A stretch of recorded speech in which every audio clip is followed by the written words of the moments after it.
What up? This is your boy Doughboy. CT is dope. And this is another installment of the Just Us League podcast. It's and the us. first on your page. So if you are on my page, you're seeing a snippet of this telling you to get your ridiculous self. Hop in the description link in my bio and go over to CT's page because that's where this is being housed now. You know, you could literally, like, you were like, yo, I add you in the thing. You know, if you just type at and CT, my page pops up. It's a lot easier than you trying to copy and paste links. Really? Yeah. That's what I do for you on my page. I say at I am Doughboy. I've been doing that for wild episodes. I know. I need to go ahead and get my you know, each one teach one. Wait, so you've been seeing me do this entire time and just failed to mention like, hey, you don't have to do that though. No, I told you before.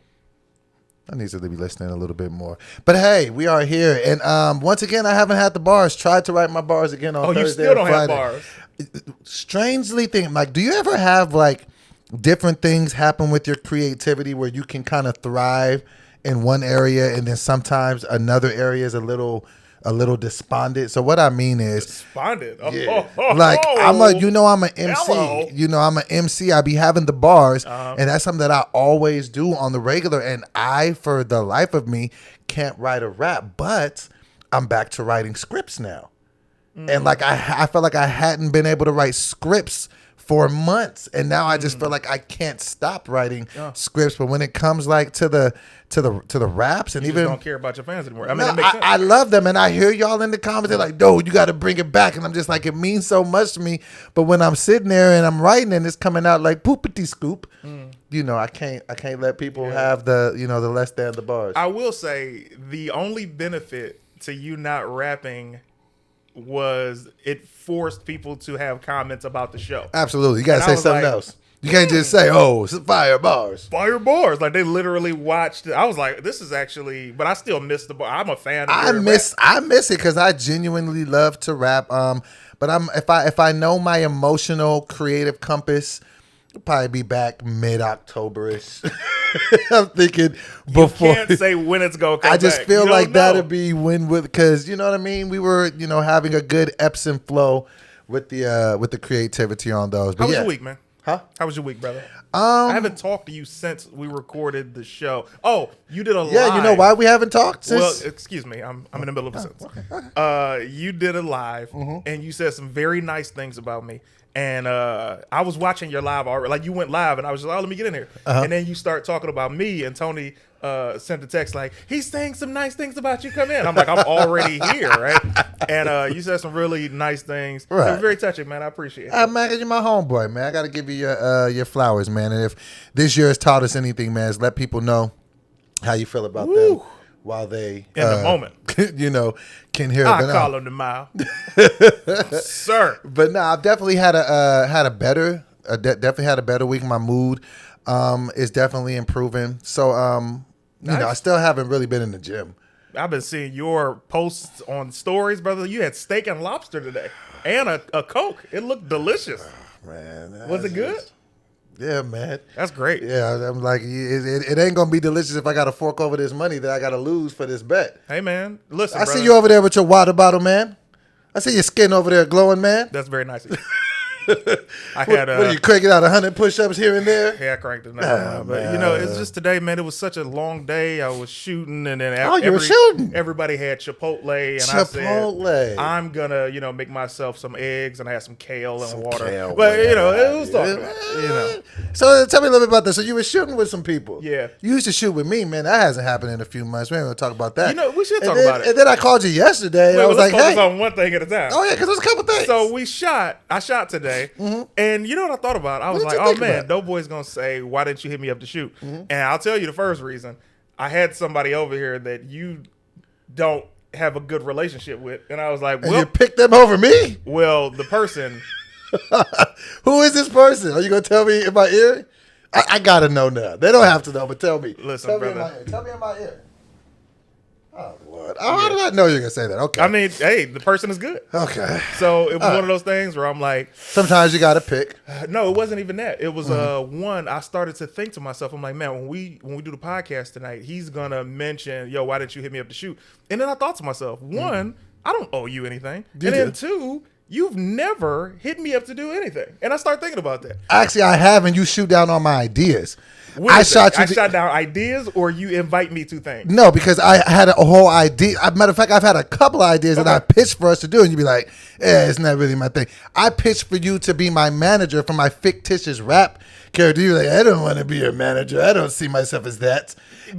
I'll keep going. I'm sorry. And there was another thing that I pitched you to. So is it at least two things that I can remember off the top of my head? So we're talking. See, what you're talking about and what I'm saying are two different things. You're talking about things that you've pitched me.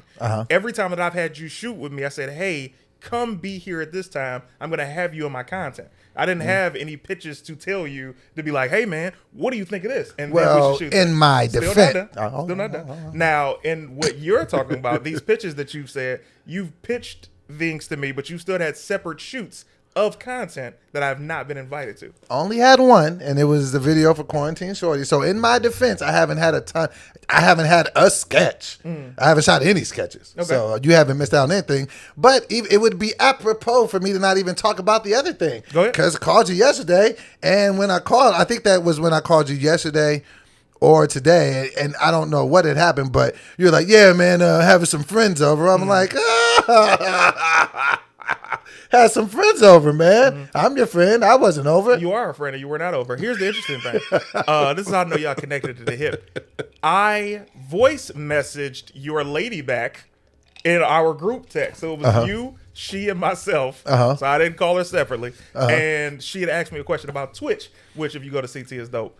Any day of the week, you're going to catch a pop-up stream. It's the bee's knees. It's a good time. Now, I answered a question of hers, and apparently you heard it when I was like, yo, sorry, have some friends over. Now, let me elaborate on it. Yeah, let's talk about it, man. So, my good friend, Fuzzy Joe, Scott Fuzzy Joseph, he is my friend. He is also an incredible artist. He's my artist. He actually did all my designs on my site. So when you go to my site and you want to go to the shop and you want to buy anything, he's the one who's drawn all of these logos. And he did the logo for the Just Us League for both of our joints, the cartoon joint, the symbol, the crest, all of that. Okay. And he lives in Bakersfield. No, not Bakersfield.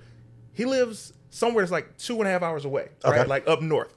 And his lady, his wife, his queen, hits Tangerine and I and says, yo, we're going to be down there for his birthday, and I would love to take him to his favorite restaurant and surprise him with you two. And I was like, oh, of course, right? So we're at the breakfast. It's the spot off of by the Beverly Center. And after we get done eating, they were like, yeah, so what are you guys about to do? I was like, oh, you know what I mean? And I was like, oh, y'all got to see the new place. So they came over. It was like, bam, bam. It wasn't like, you know what? I'm throwing a mid-afternoon I genuinely soiree. thought that you did. I was just like, man, what did I ever do to this guy? Because I had that in concert with the fact that I hadn't been in concert. I hadn't been invited to shoots, but apparently I get that. So I totally understand that. Yeah. But it really sucks that you and the person don't get along, because it's like, when you think about the situation, it's just like, it sucks. How is that?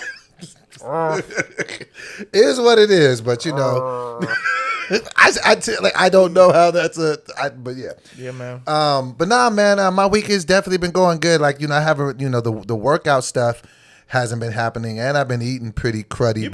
Man, your food has been looking delicious. The intimates have been texting me to, hey, big head.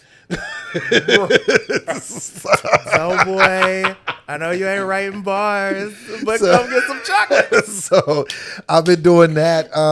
But I have a strong belief that tomorrow's Monday is going to be better than the last. Listen, man, whatever you feel comfortable doing in your own personal life is your business. I will say, I saw you live the other day, and you dumped out a bag of snacks, and I was like, oh, this brother is living the life. Because energy goes somewhere. I mean, like, what I'm saying? Like, I don't drink anymore. Like, what I'm saying? I try not to smoke, so it's like I'm hit or miss with the smoker. So it's like I still have that, that addiction to the sugar, addiction to the salt. Like, you know what I mean? So if I can get addicted to doing sit-ups, I'd be on the right path. But no, that's been the toughest thing. But I am planning to get in that gym tomorrow, start a new diet regimen. You know what I'm saying? I got a new plan, man. You know how I'll know that you're on your plan? When I'm doing it? You get extra competitive when you're really on your workout stuff. And then when you're not on it, you're so humble. You are This is far from the call-out voice from a few weeks back. This voice now says, hey, anybody want to hang out? You got the whole hat in hand like, Brother Thomas. You know what? I used to be much bigger, but I've gotten down to this weight, sir. I used to be much bigger. So nah, man, I've been trying to figure it out. I wanted to ask you your advice on something. Hey, man. All right. Because oh wait, you said so thank you for reminding me. About. You said the joint that you pitched me about me being your manager in a joint. Let me give the people at home something. So we were talking outside of the pod. This is like maybe one of the first 5 episodes we had done. We were talking about like, yo, man, it'd be so funny to do like to do a movie where we're like a rap group. And, so we merged together and because of a record deal and we're forced to work together. And then from that point, all this crazy stuff happens to us, right? Hilarity ensues. And I'm like, Doughboy is an incredible rapper. I'm like, dude, we're both hilarious doing this joint. I'm like, I'll do like a singer joint. Like I'll be a singer in the group or like my raps would be so bad. I'm like, why don't I just sing? And I'm like, all right. So I say all of this because we're going back and forth and we're having a great idea, great chemistry. And he's like, you should play my manager. What? How did we just had it. Yeah. Like if you my manager. And I'm like, this brother does not understand. So how about this? If I coil it back and go back to the original idea, can I get you in? That it's an us thing then. Like, we got to have a buddy franchise. Nobody said we wouldn't. Here's the problem. The problem is, this is okay. Let me explain this to people. Right. So I have been very fortunate to write on TV shows and game shows and a couple of live shows. Right now, before I got into the gig as a writer, nobody would give me the opportunity to be a writer. They're like, oh, you're a comedian, you're a stand-up. You're probably gonna go into acting and all of that. Right. Then I got into acting, like start booking some acting roles, and then it was like, yeah, I'll see you writing. Then I got my first my first writing job with Benny Richburg, one of the producers from Martin, Jamie Foxx Show, Fresh Prince, coolest guy in the world. Then I really got my foot in the door with Billy Kyle Evans and Stacey Evans Morgan and Now Evans with writing for television. Some of the GOATs, Martin, Jamie Foxx Show, Living Sick, the list goes on and on. Right. So when I got into that world of writing, then everybody only saw me as a writer. Right? So it was like, yo, what you just told me, you're a stand-up and you're an actor. Yeah, but you be writing. So they always try to get you in a box somewhere. Yes, everybody always tries to put you in a box when I'm sorry that I'm better at more than one thing. I'm sorry that I'm not multi-talented. Yeah, I'm sorry that I'm not just one trick pony. Like I can do everything. Write, act, direct, produce. Like I do it all on my own anyway. And so when people see you a certain way, it's annoying, but at the same time, it's a respect thing too. So when you said it, you were like, "Yeah, you could be like a manager," and I'm like, "This." Oh, because you see yourself as something different. It's not about seeing myself. I've done these things successfully separate. I think where I might have messed up because I was just thinking of the comedic value of there's 2 jokes in that. It's a guy who's obviously failing at his rap career, then a guy who still believes in him. Even because of that. So it was less of me thinking of what I saw you as and more of what I seen your character become. Exactly. Yeah. And then plus like we kind of always kind of Doughboy will literally dress something up as the most selfish thing in the world and be like, what did I say? You said I could be your caddy if you play golf. Well, I didn't mean it like that. I just meant we always playing Why games. Are you taking it like and that? And you can drive the cart. Could I also play the game, Doughboy? I mean, if you want to. I don't know why I ran it back like that was going to give me a different response. You're like, nigga, you just said. But you touched on a point that I did want to ask you about because I find myself doing this in my career sometimes, and I think you and I have similar plights, humbly speaking. When you have more than one thing that you're good at, you know what I'm saying? Because I suffer with that, like with the music or with the writing or with the stand-up. How do you make sure you're distributing enough time to each thing that you do so you don't just end up being at everything? Because that's one of my biggest fears. I'll be like, man, when it's all said and done, like, are they going to ever say I was great at anything? I know that they can say like, oh, you might have seen, I seen him this, I seen him. But will they ever be like, he was the man at this? Like, how do you delegate your time to make sure that, the things are strong enough? Or do you just say, I'm going to just kind of be a jack of it all? I would never be a jack at all because it's like you just said, you don't want to be all right at anything. The things that I do, I'm great at, and I know I am, and that's not being cocky. It's just I've put in the work to be great at the things that I do because it's what I give my attention to. For me personally, and I can't speak for everybody else, it's time management, right? So you look at today. Today, I shot content for the next 2 weeks, and then I'm like, okay, and then I'm shooting the podcast with Doughboy at 8 o'clock. So that gave me a 3-hour window to get my mind back right, to calm down, and then to get my mind right for this. Right? So I think audiences, because when I was just doing sketches, it was like, all right, I'm doing these sketches, and very few people realized the geniusness of what I was doing. I'm introducing new talent to you. I'm being funny. I'm casting this video. I'm editing this video. I'm producing this literal production and giving it to the world. And then you're playing a bunch of different characters and all your different stuff. So many hats, right? So you're giving this to the world, and then you give it to the world, and the first thing they say, "Oh man, she look good," and you're like, "Oh my god." So then it became, okay, I don't feel like getting the credit that I deserve. Now I'm about to just do reaction videos where it's this video, but I'm gonna be different from everybody else, and my joint is gonna be hard hitting, funny. They need to see how funny I am, and then I did that, and it dominated. Yeah, it did. I was very blessed. And with that, I was able to get back in love with doing sketches because people were like, okay, cool. We've seen him be funny. Now let's see this. Oh, he's funny here too. And all these other different hats. Then you book something like a TV show. You do that. Then you got to do a stand-up. You get to do a stand-up gig. You do that. So it's all distributing your time differently and realizing that your fan base is separated. So you have people that literally love your rapping. Right. Then you have people that literally love to hear your voice when you do podcasts. Then you have the people that's like, oh man, Doughboy's on this show, I'm gonna watch. Right. So it's the exact same thing with me. Different people like different things of mine, and it's just servicing that audience, but knowing when to.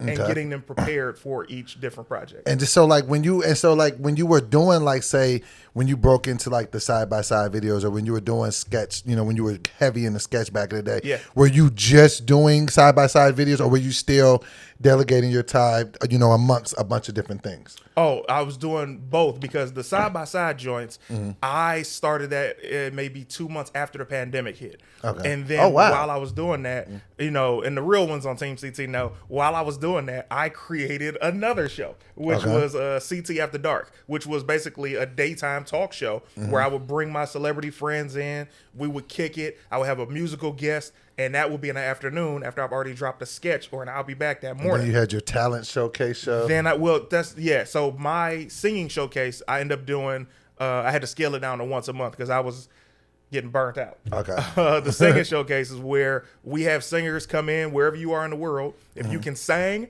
you come in, you get a chance at the money. Sign. And the crowd funds the whole show. And so all of these things happen just by you continuing to do work, and then the work was just beginning more work and more ideas and more different things. And I had different energies. Like, it's like, I'm not just the one, like I said, I'm not just a one guy thing where it's like, I'm only going to do this. So it's like, I drop a sketch, I'll be back. I was doing the Would You Rather game show where I'm hosting it. Then I was doing the talk show joint. Then I was doing my Twitch singing stuff. showcase. Then I'm doing Twitch where I'm playing games.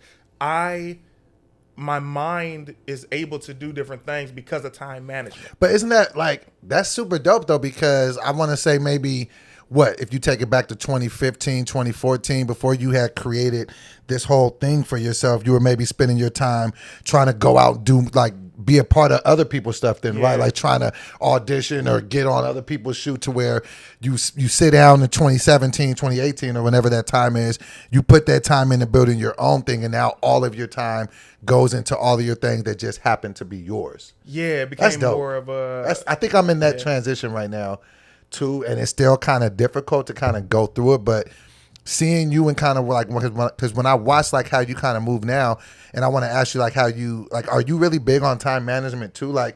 Do you have a schedule for every single day? Before you wake up, I'm gonna do this at this time and this time and this time and this time. So I don't get that anal. What I do is I have usually a list of things that I know I have to get done that week, right? So I have things that I know I got to get done that week, and for me, you're looking at somebody that likes to kick it, bro. Right. I like to But your kicking is chilling in CT City.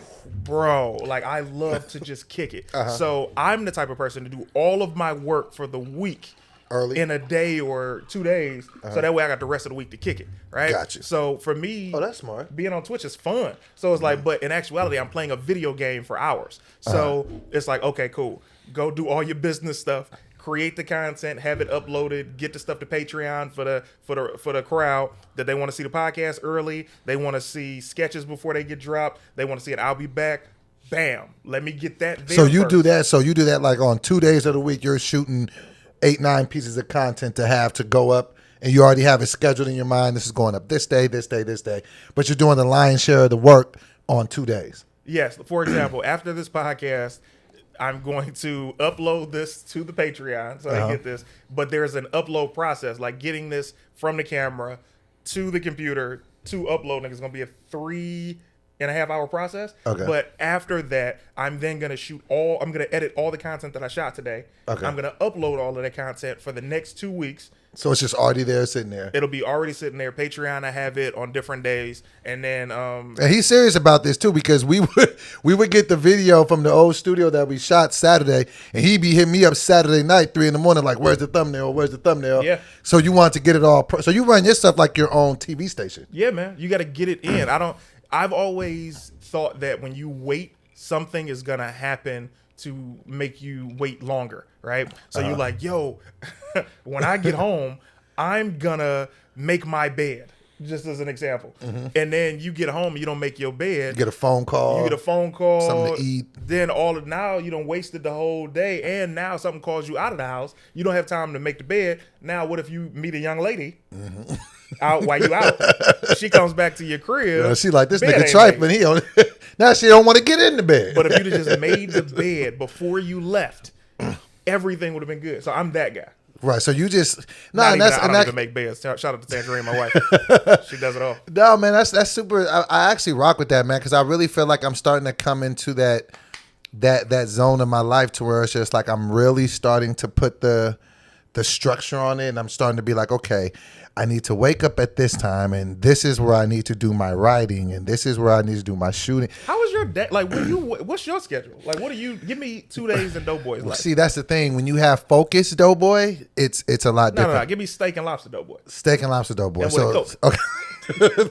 Okay. So what it usually ends up being is that night before, I'm up super late. Okay. So probably till 3 or 4. All right. Probably smoking, and if I smoke, then I might do an edible. I don't know if you know what an edible is, but an edible is it doesn't take a lot to understand. But it's like a weed, but it's in a food form. I don't know if you know what water so is. It takes, but it's your body is 70.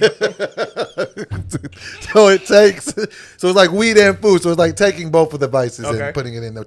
But the messed up thing about it is they kind of make you sleepy. And then I don't want to get up super early. So then if I'm going to bed at 4, then I'm probably sleeping till noon. Then I'm waking up. And instead of being a forward-thinking individual, like the day just started, start from here, I'll wake up like, I woke up at 12. This day's over. Really? I can't go work out. I might as well go. It's 2 p.m. I might as well go eat fried chicken for breakfast. Who's doing anything? Delicious. It'd be fine. You understand me? So then the day is then it's not a lot of work. And because, you know what I'm saying, like I work from home, like I don't have to be, you know what I'm saying? So, and then it can just be, okay, now I got to go pick up Kiara in a couple of hours, from school. Then by the time I pick her up, then it's, what were you doing today? Judging her, seeing if she was productive enough, as if I did anything today. Did you do something? What did you do, Dad? I slept and ate fried chicken biscuits for breakfast. I've been your daddy. In your damn room. But then whatever may happen, like if I need to shoot something or whatever, then it will just happen. So that's unfocused Doughboy. Okay. Focused Doughboy. Let's meet this guy. In bed around 11. Okay. Okay, so get up around So 7-ish. No edibles in this category. No edibles. Really no smoking. Like I'm starting to see that's even though I don't want to admit it, that's the bridge to the laziness and the eating bad. Your doctor said. I didn't want to believe him. Right. I didn't want to believe this nigga.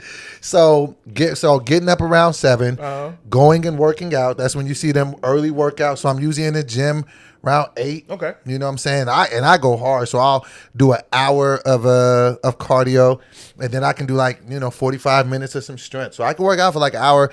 hour and a half. Then I'll come back, get showered up.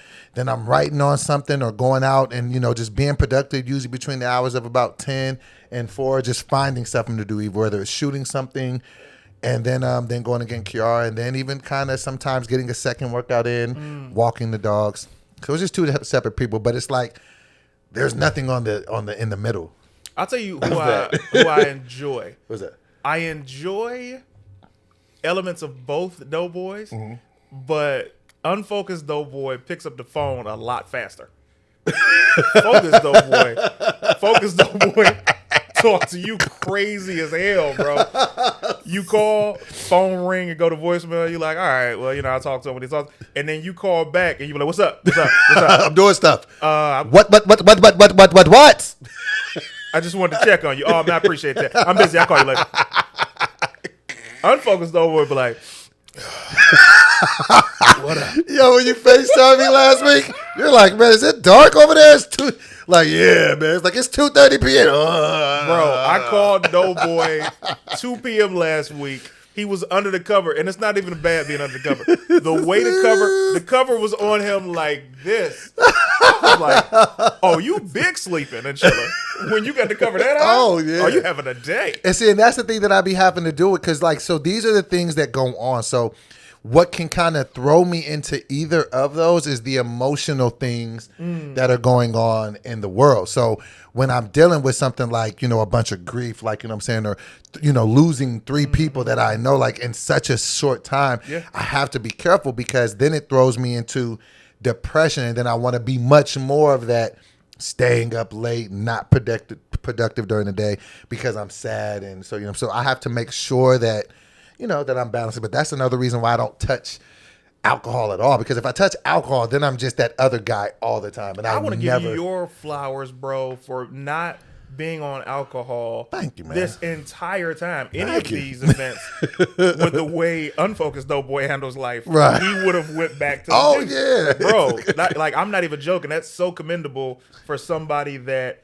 has an ongoing illness. Right. No, thank you, man. And that's the thing that I've started coming to the fact of lately, is just self-love, man, and just being like, yeah, okay, I might be a little extra with the snacks and stuff, and my workouts might be, whatever. But, the fact that I am, being sober, not only just being sober, but taking my medicine every week, like, what I'm saying? And that's what I also be wanting to tell people. And that's another reason why I even started to tell people and be so transparent about that, because, mental illness is a real thing that goes on. And, what I'm saying? Like, a lot of people have this stigma, about medicine. Like, I ain't listen to $10, big medicine propaganda. Like, okay, I get it. But, you know what I'm saying? So it's just like, sometimes though, they're trying to help you. You know what I'm saying? So, like, what I'm saying? I've seen a huge difference in me since I've gotten serious. I mean, hell, like, you see that I used to call you a lot more late night, ramped up than I had. Like, I got serious about my medicine like in June.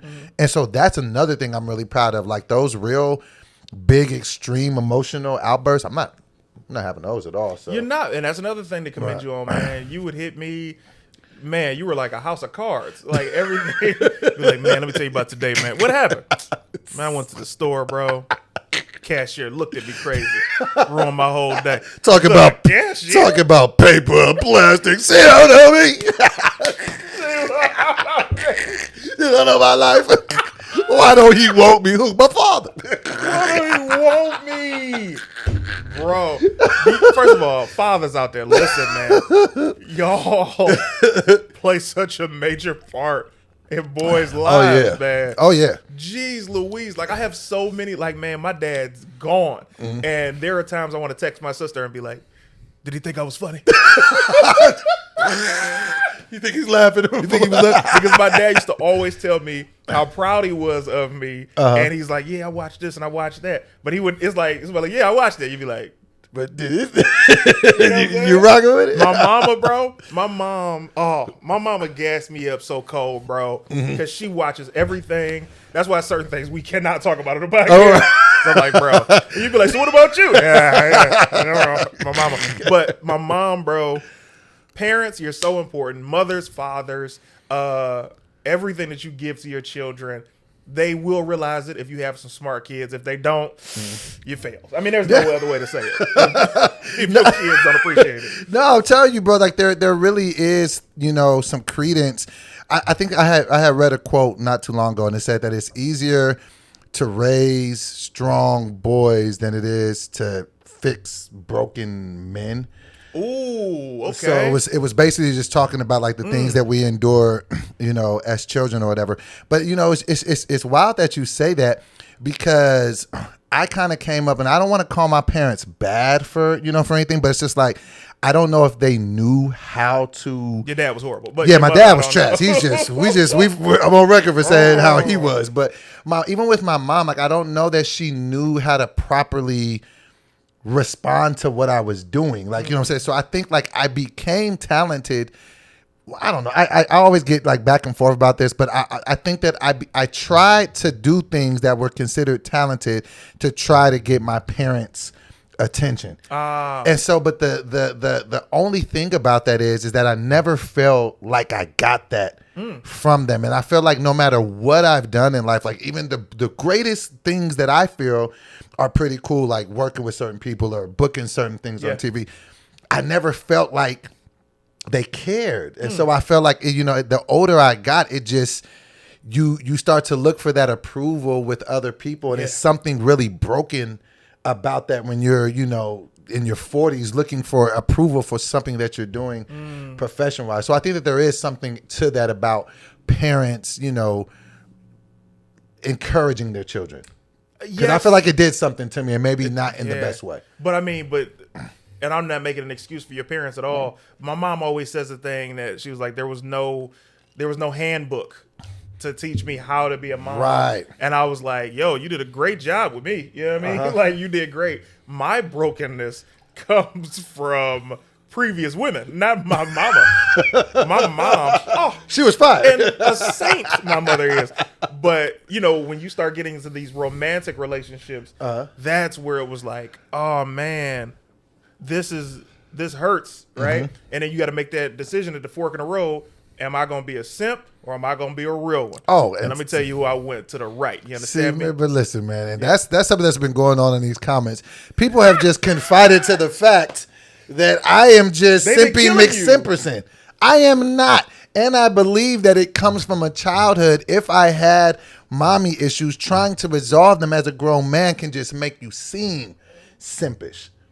When you really break it down, because it's all an acceptance thing. And if if you're looking for acceptance for a woman, when you're young and you don't feel like you get it, you will be doing that when you're older.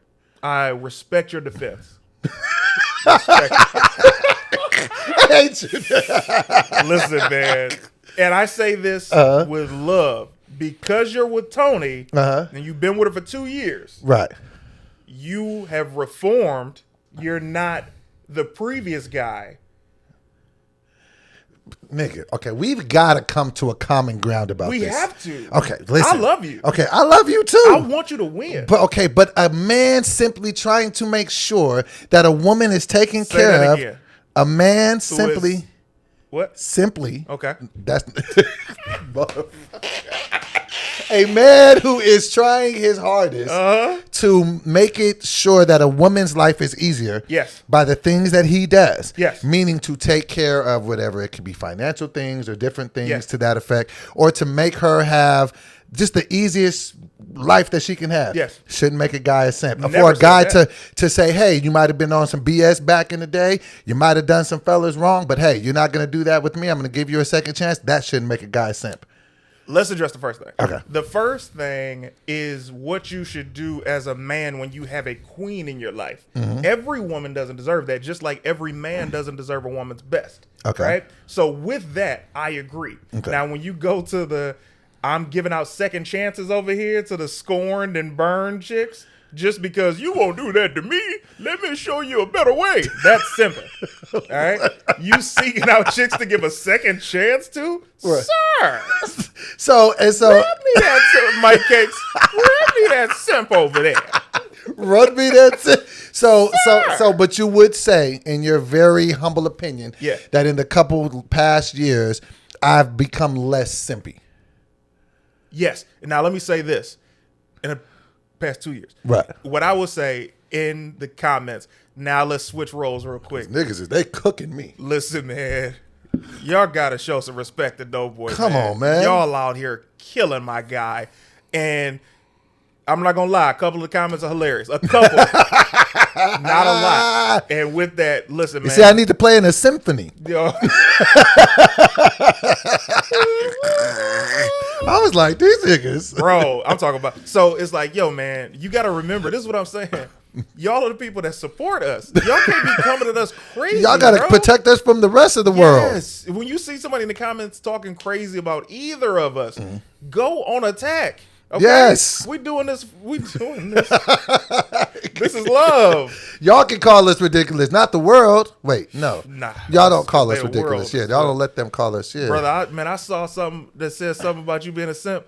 I couldn't even finish the sentence. I was like, man, let me get out of there. And that's another thing. Somebody had made a comment. They were like, why is Doughboy going through? Seems like many people have explained the philosophy of things. Like, how long do you think it takes for trauma to be removed? Ooh, that's bars. Like, I don't know. Like, I'm just trying to figure it out. But when I am trying to figure it out, it's not something that I'm trying to drum up to be there. Like, when I legitimately talk to CT, it is because he is a married man and he's somehow cracked the code. He genuinely seems happy to be married. He's not just like this when the camera's on. Like, we be out in the streets. He'd be like, man, I love my wife. So like, yo, she's so dope, bro. She's fun. Like, we had fun today. So, and that's why, of course, I would talk to you about that. And I know that you used to be a not shit nigga like me. Well, You didn't used to be a sip like me. I'm not a sip. listen. I'll be in the mirror like, you're not a sip. He's saying the words I'm saying. Lifelong ain't shit. Like, I need that. I don't ever want to be put on the pedestal. I am never going to be shit. Right. But when it comes to the symptoms, I'm talking about that fork in the road be real, bro. There are symptoms of it. Symptoms. And I'm telling you, I see so many men who don't know that they're simps. And then if you call them a simp, their face turn red because they know it. And that's the difference. You know what I really believe that it is? What? I genuinely believe, and this is me having a moment of transparency, I genuinely believe that the men that do identify as simps, and maybe I have had my simp moments, it's truly men that don't have a ton of self-confidence. And I think that is what separates the simping from the non-simping, because I feel like non-simping males simply feel like they can just go out and get whatever woman, into where a guy that doesn't have a ton of self-confidence is just like, oh, well, no, don't leave. Don't let a guy. And so I really believe that it's just a lack of self-confidence that would bring somebody to the land of sense. I agree. When I was a kid, my mom had, like, she would tell me so many times, she's like, you know, if somebody don't like you, move on. There's a lot of other people to like. And I used to be like, must be nice. Like, right? Right. Because my thought was, no, I want her. I don't want the other whatever. And it took so long for me to understand my self-value. And it didn't happen until that first heartbreak that I started getting better and being like, oh, I'm cold. And I'm going to be even colder as I get older. I shouldn't trip off these things, but you got to go through your own life experiences. Unfortunately for you, you know, you might not have had those experiences to wake you up. And, you know, I just hate to see anybody lose. But for you, in the past 2 years, you've been a different man. I definitely accept that. But do you know the thing that I believe the difference between you and I coming up? What? Because I do feel like I do have that salesman mentality, like on to the next one. I could just kind of have that. But something happened in my youth to where I thought genuinely every girl that I met was the one. And that didn't stop until it never really stopped. Like every time I would meet a chick, I would just be like, this must be The one. my wife. And I don't know where that comes from. I don't know whether maybe some other people have like a filter to be like, oh, you got to prove some stuff to me. But whenever it was a genuine conversation, I'd be like, this is, and then just later on, I would just find out like, no, that wasn't it at all. So I don't know if it came from me just automatically assuming she would be there, but that's kind of how my mind has been. I think that's maybe why I ended up in so many relationships off the rip. Like, But because I'm not going, I have to cut it because I can't I won't allow you to be destroyed these comments again. And the route that you're going, I'm gonna be destroyed for being honest. What do you think gets you destroyed? You think somebody comes out and be like, "Hey, everybody, all right, I know y'all was wondering where that stolen money went. Just want to be honest with everybody." They're gonna be like, "All right, man, go stole home." that money. They're not about to let you live. But you don't get destroyed. But if that's how I came up from a child, that at least explains that there was something went on mind-wise to make me feel like every woman that I would be with would be my wife. That's why I fell in love with so many hoes. Sorry to the ladies that I fell in love with back in the day. But come on, I know you relate. You've met a woman before, been like, I'm gonna marry her. My wife. No other women? And my first girlfriend, I knew I was like, we're gonna be married. And then that didn't happen again until Tangerine, which is spelled Tanj. Stop saying Tange with a G. You're not spelling the fruit. You're spelling her name, Tanjareen. She wears it on her hat. This is the second episode he didn't have to tell y'all about this, so get it together. Bro, it's so annoying. It's not even my name. That's what pisses me off. It's like, bro. But anyway, for you, the women that you met, because I've seen you see a girl and you be like, yo, I think she the one. I'm like, her? She's like, yeah. I'm like, you know Donovan's man. And you like...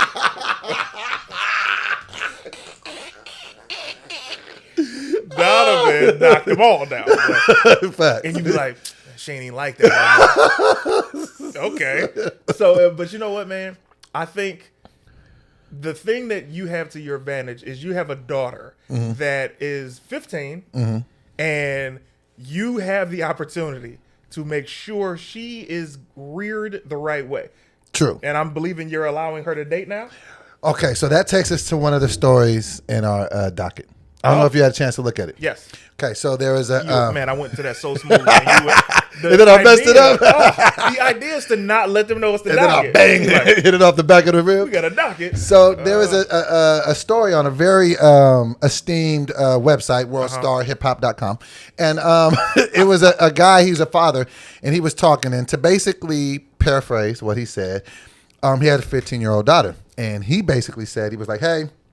Yeah, people calling me stupid, saying I'm a goofy because I let my daughter have a boyfriend. Like, what I'm saying? I'll be dropping her off for school and they see me drop both of them off and they be like, is that your daughter's boyfriend? And he'd be like, yeah, that's my daughter's boyfriend. You know what I'm saying? I picked them up, I dropped them off because I'd rather my daughter have a upfront relationship with me where she can tell me everything and we communicate versus her being all out here in these streets doing stuff behind my back. What are your thoughts on that? Like, what are your thoughts? Like, give me your thoughts, what you would do if you had a 15-year-old, and then also take me back to 15-year-old CT and the things you were going through. Well, one, to address what you just said about the brother, parenting is a very delicate thing. Right. And no matter what you do, you're going to mess these kids up. You try your best to not mess them up, you mess them up. Right. You try your hardest to be like, I don't care, you still mess. So with what he's doing seems to be right for him and his relationship. I will say, I was raised that a child stays in a child's place. You might say, oh, why are you saying that? Allow me to elaborate. Okay. When you give a child too much freedom, not saying that this is it, but hear me out. When you give a child too much freedom and you let them be around you and your friends, or you talk to them as if y'all are friends, what this does is it creates a layer of disrespect that they feel comfortable doing because you've made them feel like you guys are equals. I think if you've separated the fact that you're their parent and they're the child and you have a relationship where they still come and talk to you, that's amazing. But if you formed a relationship foundation with your child for them to feel that you guys are equals, you open yourself up to disrespect. Now, when it comes to this young lady dating and having a boyfriend, there are a million different variables of things that can happen. I won't say any of the negative things because we already know them. Right. But positively, who's to say that this doesn't bring her father and her closer, and maybe her telling her father about, hey, Dad, I'm thinking of taking that next step. What do you think of this? Or can you help me find the ways to best be safe and protect myself, and things of that nature. Right. Now, me at 15, I was terrified to tell my mama I had a girlfriend when I was 18, let alone 15, because my mom's whole thing, my mom was a teen parent. My sister was a teen parent. I was not about to be a teen parent. So I was terrified. To this day, I just started getting comfortable with the fact that, all right, cool, Tange and I could have a kid and it's cool. Because my mom terrified me of getting girls pregnant because, you know, your hormones are so crazy as a teenager that it was like, oh, so I never talked to my mom about being in a relationship until my first girlfriend, and I was like, all right, I'm bringing her home. And my mom and sisters, they were nice, but they gave her the business. You know what I'm saying? Right. Because it was like, they were like trying to skew you away from what they could have forecasted as an early pregnancy. But that's all from, you know, the parent in that position's, you know, past situations. Right. Right. You have a different relationship to it if you've went through it on the opposite side. So the fact that he's doing that, I hope that works. I remember being a kid and seeing kids who had that relationship with their parents. They'd be like, oh yeah, my mama and daddy let me have study partners in my room, and they let my boyfriend come upstairs, the door open, but we close the door or whatever. And I've been the kid that has been over a girl house and her mom let us be in the basement by ourselves. Right. And I remember knocking it out the park. Right. You know what I'm saying? Right. With said permission, because kids know how to be quiet. So it's a touchy subject, man. How are you going to deal with it? Well, no. So this is how I look at it. So to kind of touch on kind of how you said it too. So for one, when I was that age, and I had teen parents as well. Like my parents were 18 and 21, you know, when they had me. So they were young. And so, who was 20 and who was 17? Huh? So when they had you, they were that age. So that means when they got pregnant with you, they were a year younger. Yeah. So who was 17? My mama. Not my daddy. Dad out here. Wow. Keep going. So they was younger when they had my sister. They was both younger. Oh, I'm the youngest. Y'all got the same parents. Yeah. How old was your dad? I think they were 15 and 18 when they had my sister. Well, no, 15 and 17. They're 2 years. They're 2 years apart. 15 to 17. So there was 15 and 17. Then 19 and 17. Then when they had me. Then Cool. okay. So they were young, and so basically, I didn't really have. It was just don't bring no babies home. It was don't bring no babies home was the extent that we talked about sex. So I didn't even have like nothing. It was just don't do it because if you have a kid, we not taking care of it. You got to get out. Right. And then so like those were really the two things that kind of was heaved upon me is don't have a kid, don't get arrested. So those were just two things I was just like, okay, I'll do those things. And I think that it really, I don't want to say traumatized me, but I don't know what other word to use because I kind of just jumped out there based on, I only really did it. Like, for one, I never really felt valued. Like, I never felt valued as me being the person valued. Like, it was just always use a punk if you are a virgin, the older you got. So, you know, I was like, held on to my virginity. Yeah, me too. But as boys, we're never even taught that we should hold on to that. It's almost like the older you get, something wrong with you. You're 19 and you're like, da, da, da. So, you know, I ended up doing it super early at 15 to a girl that was way older than me. She was like 22. So it was just like, I just feel like so when I think back to that in my life, I'm just like, I don't want my daughter to go through that. So to follow it up with how I am now, I'm very open with my daughter. We talk about everything, and my daughter's about to be 16, like literally, and so she's starting to get to the point where, you know, she's talking about boys and stuff, and so I'm on in the same boat as this guy. Like, look, if you're gonna be dating my daughter, bruh, need to know who you are, need to meet your parents, and I'm all for it. That's like big. If y'all here to go to dances, like I'll pick y'all up, I'll drop y'all off, but it just needs to be an open communication. But I'm like that with her friends in general. I don't just let Kiara go hang out with people. If she's leaving this house and she's going to hang out, people know who you're going to be with, and especially with something of that importance, I think that it's important that we as parents, you know, in like of RA, well, I know I'm a little bit older than you. I just feel like it's important for us to have that extra layer of communication with our kids because I didn't have none. Was the 22-year-old a looker? What do you mean? Oh, she was fine. She was bad. Oh, congrats. And no, she was definitely bad. And I think that she just did it just to do it. Like, I think she was just help like, out the love. Yeah, like, you know what I'm saying? But it's like, I didn't even know what I was doing. It was like, it was no point for me to be out there doing it. Like I was, I could have, anything could have happened. You know the unfortunate thing? What's up?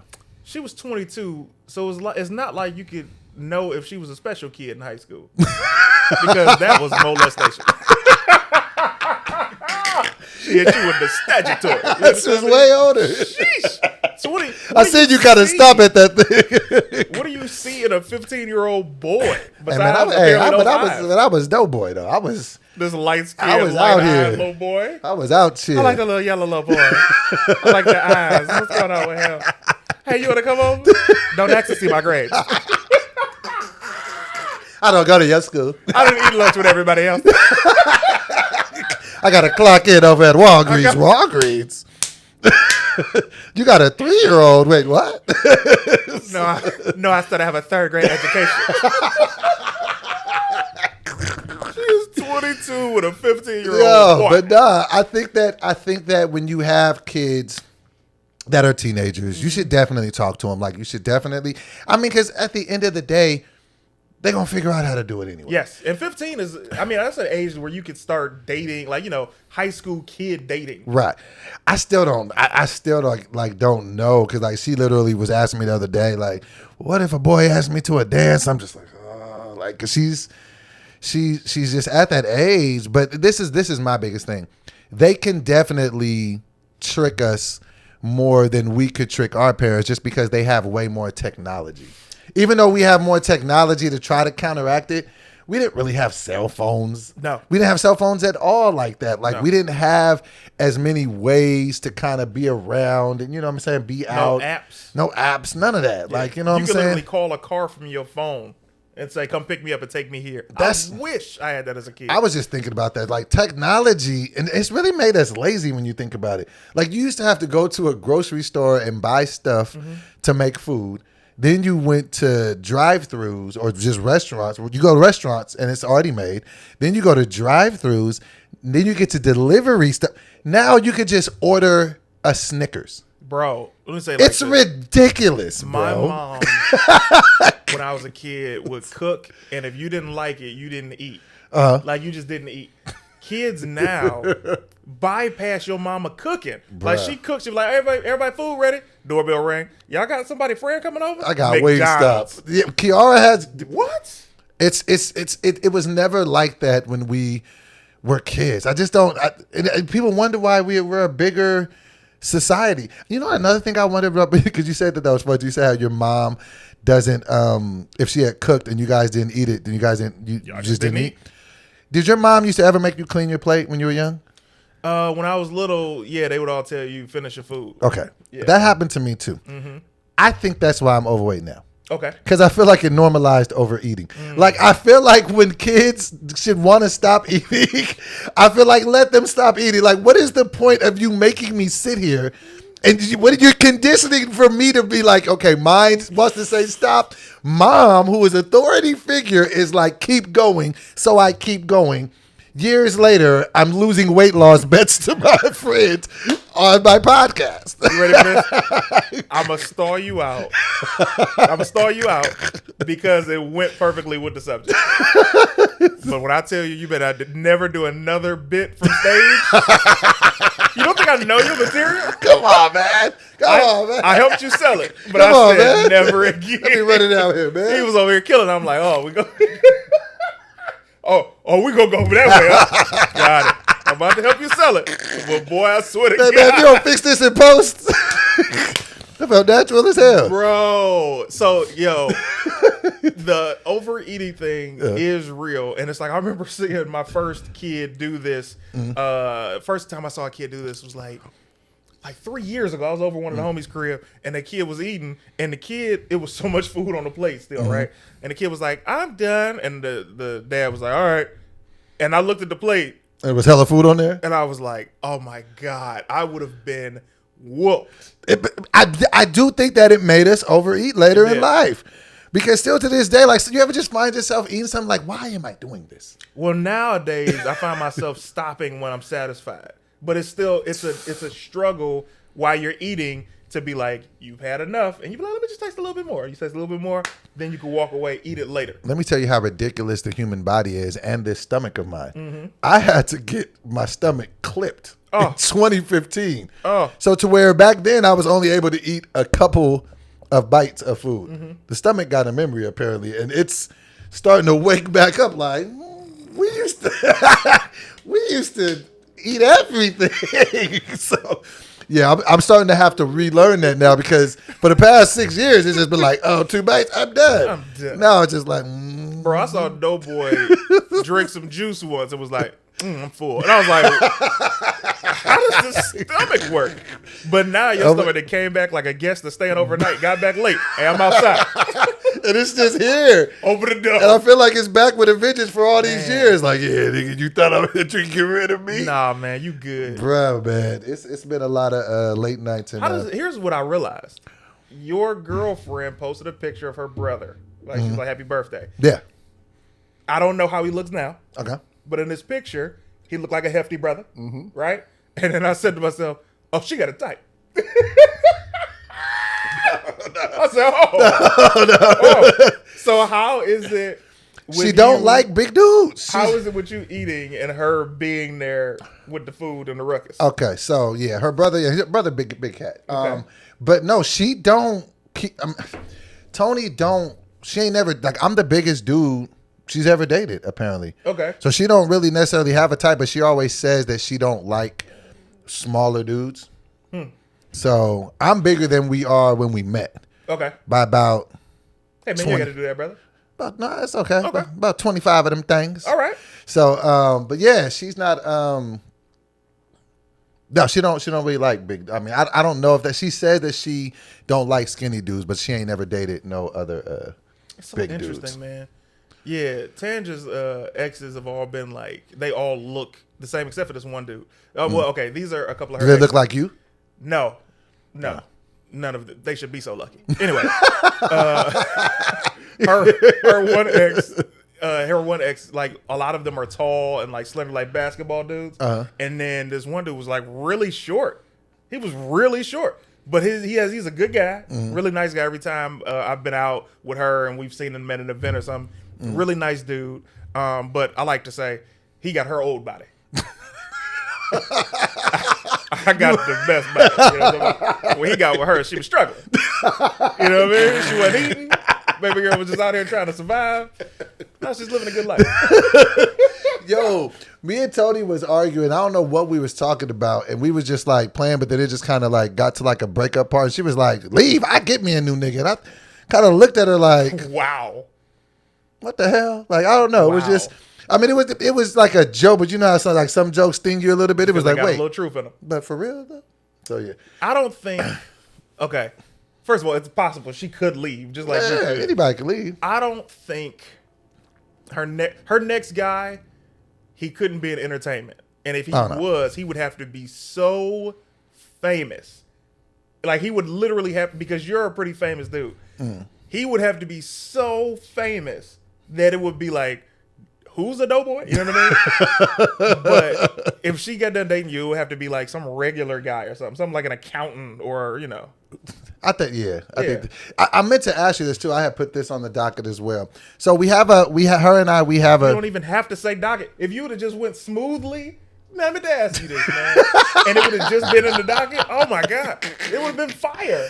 Oh, I didn't know that we were trying to be all like you. Okay, you're right. I'll get these transitions a little better. I'll get them smoother. You ain't reading them comments. These comments, they be like, hey man, everything was going good, and they start going to them topics. You know, they say I'll be stepping on jokes. Sorry guys, my bad. No, but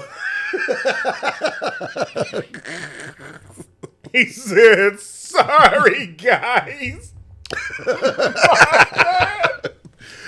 I'm trying to make this seem as natural as possible. Like, this guy knows. This guy knows what I'm talking about. How dare you call out the fact that I said that on stage the other week? Because they're gonna see you. Do you know how many virtual shows you've done? Who knows if they haven't heard it already? Somebody be like, "Hey, Doughboy, you want to do a virtual show?" Yes. Side note, we're on the same show this week. Yeah. Did you see how they remixed me on the flyer? We're doing a show. Shantae Wayans. We're at the Comedy Chateau. And we're doing it Wednesday, right? It's Naeem the day that this comes out. Yeah, good point. Yeah. Tonight, as y'all see it, if you're not on the Patreon, the people who are watching this, if you're in the LA area, come. It's Naeem Lynn, Daphne Springs, Doughboy, Brett Riley, myself, and originally Barry Brewer was on it, right? So Shantae posts a flyer, and Doughboy he takes Barry's place. So Doughboy is smack dab in the middle of the flyer with a completely different like font of picture, and it's like all light blue, yeah, and everybody else filter. is different. So when you look at the flyer, he looked like the star of the show, right? I happened to be on the phone with Shantae because I was just checking on her, right? Let me call her. I hadn't called Shantae, and Shantae and I have been knowing each other since I got to LA. Let me just call Shantae. No, I take that back. I didn't call her. I see the flyer. I hit like, and then I said, LMAO. Right? I didn't say anything else. I just said LMAO because I see that the ridiculousness. Doughboy's picture is right on top of Barry. Right. It looks like she fired Barry. It just put me in front of it. And put him on there, right? So I'm like, whatever. But I don't want, because, if you say something, and this is another thing to people, when you see people post flyers for something, it doesn't matter what it is. If you can't make it, don't say, oh, I can't make this. Right. Or wish I could make it.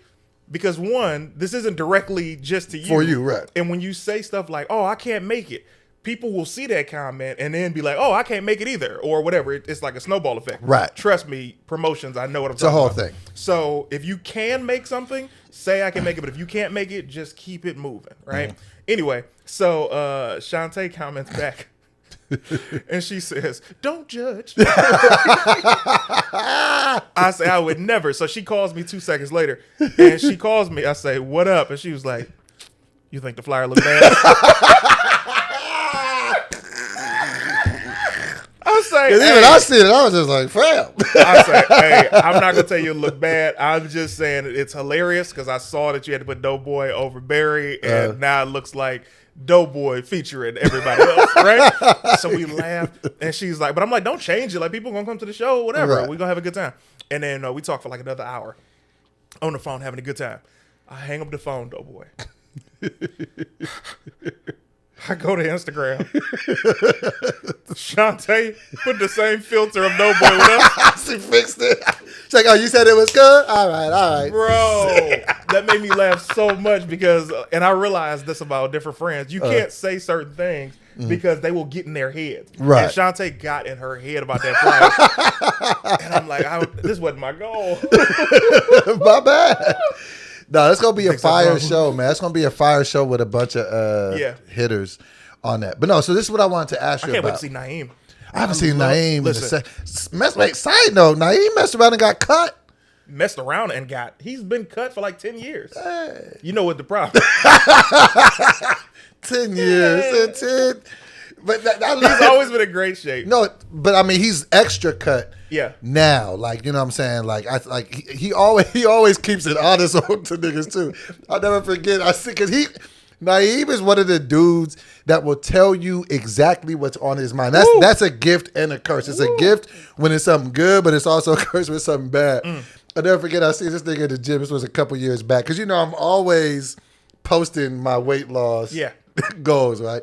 And this was at a time where I had been posting for like a lot, and I was like super, super in shape, and then I got sober, and then I had gained some weight back.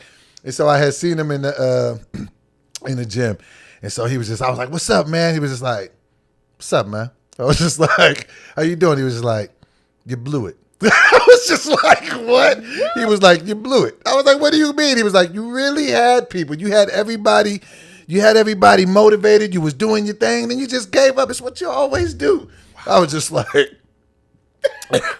swallow said, just like, all right. But you're in the gym. Jigga. I was just like, sheesh. But I respected him for his honesty. Naeem is one of those funny dudes because one, you don't realize Naeem's been ripped for so long. So Naeem has a really short torso. Right? No, it's a random thing to notice about somebody. Listen, he had a random torso. Here's why I say that. And Naeem is my brother. I love this guy. When you see Naeem sitting down, he looks short. Right. That's my point. He has a right. short. He says it. So it's like you see him sitting down, you be like, he about 5'7". Right. You know He tall. He stand up. He be 6 He feet. stand up. He about 6'2", something like that. You're like, I didn't see that coming legs. You know what I mean? So Naeem may hit you with so much honesty, and in your case. But the flip side, Naeem will get sensitive too. Right. Absolutely. Like if you say something to trigger Naeem, like you be like, "Hey, Naeem," you know what I'm saying? I see you with the blue jeans. Boy, you wild. He'd be like, "Hey, what you mean by that, bro?" With a straight face. What did I do? So he can dish it, but man, if you catch him at the wrong time, boy, man, Naeem. Oh man, the funniest. This is one of the funniest. I quote this to Naeem all the time. So Naeem. Naeem said, "Yo, my name is Naeem. You know what I mean? My name is Naeem Lynn." And, you know, and I'm butchering this. He said, a lot of people get mad when they say your name wrong and you correct them. Like, he's like, "Yo, my name is Naeem." And they be like, "Oh, hey, how you doing, Naeem?" He's like, "No, it's Naeem." And they be like, "Oh, excuse me, Naeem." Naeem. Bro, I love this dude. He's so funny, man. This show is going to be lit. Make sure y'all pull up to everybody's. But Brett's funny. Haven't seen him in a while. Daphne's hilarious. But I personally am looking forward to Naeem's set. Oh, yeah. Absolutely. God, he's hilarious. Shantae, I haven't seen her perform live. I was looking forward to seeing Barry, too, but I'm pretty sure she'll have him on the next one. Yeah. But probably. Yeah, I think it's going to definitely be a fire Barry's thing. busy, man. He's shooting the TV show. He's Things on are going on BET. Yeah, man. And then Naeem's on assisted living with J'Anthony Brown on BET, a Tyler Perry joint. They killing it, man. Winning, bro. It's a good time out here. This is the question I wanted to ask you because I don't know what to do. So I'm not really good at like celebrating things, romantic things. And it's not that I don't want to, you know what I'm saying? It's just that I don't always know what to do. So this month is me and Tony's 2-year anniversary. And so when the day that it actually fell on last week, we were just going through a bunch of stuff. We're just like, okay, we'll set something up for the end of the month. Because you know, Kiara's birthday, just a bunch of stuff. We're like, when we got, you know, a day or two, we'll do it. So I'm trying to plan something now, but I don't really know what to do. Like, what's some cool stuff that people do for anniversaries? Like, I know it's probably always exclusive and independent to whatever that couple does. But what I'm saying is, like, do you like always remember something special, or do you like be like, I want to take her to the first sushi space we first went to? Like, what's a good thing to make a woman be like, this nigga cares about being with me? Please stop saying that word so we can stay monetized. This brother. That's the first time I said the N-word. What did you say? That's the first time I said the N-word this episode. Is that what you think? How many times would you say I've said At least 15. No. In the comments. And it might be more than 15. It might just be shy of 15. But go back. I will go from this point on. I will go back, and I will. The over under is 6. You think you've only said it 6 times? It's crazy. That means you don't pay attention to when you talk. Okay, well, we will figure it out. And so whatever this is time stamped out right now, go back and figure out how many times I said it. And I'm saying it was no more than 6, and that was the 7th. But go ahead with what you're saying. But a minute ago, you just said that was the first time. Anyway, here's a good idea. I feel like when you say things, you don't think people listen to you. You just be talking, bro. Like, I purposely think of what I say before I say. But at one time, man, Marcus King pissed me off with this. So Marcus King, Jamie Foxx's former manager, they still work together, whatever. Marcus King, I was on I did a podcast, Kicking It with CT on Dash like 2-3 years ago. And, you know, he was really big at Dash. I think he had just became a partner or whatever. And I used to be on Foxhole, you know, with Jamie and Speedy and everybody. And he told me at Dash, he was like, yo, man, I want that CT, man. I want the CT that was saying this stuff and saying that stuff. I said, number one, I got money. And what I mean by that is I have a fan base, bro. And this is a different time than 13 years ago when you could say all these crazy things. Right. I'm not canceled. about to get canceled, right, bro. Exactly. And I also said, you wanted the ignorant me. And it's fine if people want a certain version of you, but I'll never be the ignorant version of myself again, because ignorance is bliss. Once you know that you're being ignorant, if you continue it, then it's your fault. But if you've realize that you've been ignorant and you got better, then you can that means you don't respect my growth, bro, and that's not my fault, that's yours. Right. But I think before I say things, and old me did not. So when you speak, you think I don't be thinking? No, bro, I've run it back a few times. Okay. I mean, I literally be like, this is the thing. All right. I'm just like a computer. I just process it a little bit quicker. Oh, that's crazy. And I just throw it out. But I be thinking, my dad used to always say that to me. Really? He used to be like, you need to think 3 times before you speak. Listen, out of everything you told me about your father, that's the best thing he could have ever told you. But clearly I ain't been listening. So to answer your question, this is a dope thing for you to do. I did this with Tangerine. I'll give you another thing that you could do that she isn't listening to. But so Tangerine and I had went to her favorite vegan soul food spot called Stuff I Eat in LA, right? And I was like, oh, it'd be a great day. She had always been telling me she wanted to go on like a little picnic, right? Or, a dinner in the park is what I should say instead of picnic, whatever. So I went to Inglewood from the Valley, ordered the food that I know she would like from Stuff I Eat, drove back to the Valley, had it in my back seat, blindfolded her, and I took her to the park. Took her all the way with the blindfold into the grass. I had the little blanket set up. We sat down and ate the food. Wow. And we just enjoyed the day, right? And so she loved it because it was the thoughtfulness of you getting it from that spot. And it was something she always wanted to do. Okay. With me. Another thing that I had done for her was her sister was in the military, Air Force, right? Shout out to all our active military and non-active. Thank you guys for being the real superheroes. You're the real MVPs. That's a fact. So her sister had got back from the military, like her last run, her last tour, and I set it up to where I picked her up in the airport. Oh, wow. And brought her in Tangerine's car, because I didn't have a car at the time. But it's the thought that counts. Right. Picked her sister up. I was like, hey, can I take your car? I want to go get some Popeyes. You don't need to be. Can I just take the car? Go ahead. I don't need this. What about 2? Give me the keys. So I go pick her sister up. And I bring her sister back to the house, and she hadn't seen her sister in like a year or 2 years. Wow. Her sister and her are extremely close. Yes. Shout out to Tasha. I love her. So when Tangerine saw her, they immediately both start crying. And Tasha was like, it was his idea. And then Tangerine looked at me. She had tears in her eyes, but with joy now. And like stuff like that. You got to know your lady. And so you just think of and neither one of those things that you said were super pricey or anything, just rich in thoughtfulness. Yeah, I mean, it was a lot of stuff that I just like cared. But in hindsight,